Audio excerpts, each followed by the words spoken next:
sam lu khaya ai ot chia ei zong thin te chuan chak ai ti hian kan ai o tatla te kan ai o tatla chak ai te ti hian anu pain chuan ti hian kan chhuah mai zela a chan chu kan ei zon na chak ai ti hi are mai lo na tura polina dan kan siam ni a heite po hi lian thaber ber ro khop maya maro chu kan chhuah mai do ni ti hian no pa ya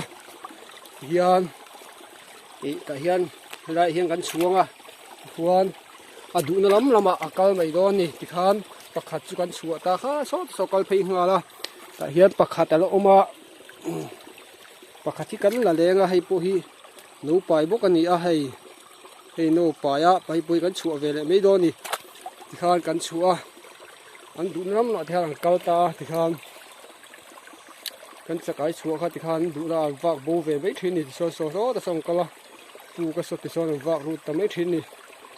hian kan tia wang hian kan ai ot atla tur to ki chu pathian in min la pe ve zel ni te pon kan hria a atia ti hi kum sang ni pasari vel de tang kan ti to kha ni a henga wang te hi aniang chakai tun thang hian man tu kan la nei pha zel ani hei hi zoram mi pu hria ta kan tholang ve hrim ange hei hi kan ai ot do na ni a ti hian kan chakai ti tlak te no pai le tui pai chuan ti khang kan chhuah mai zel ani khan kan chakai chu ti khan chhuah ka khoila ngeng kal kan han en chiranga an kal na hu ma te tha to tu ka lut ta dei ani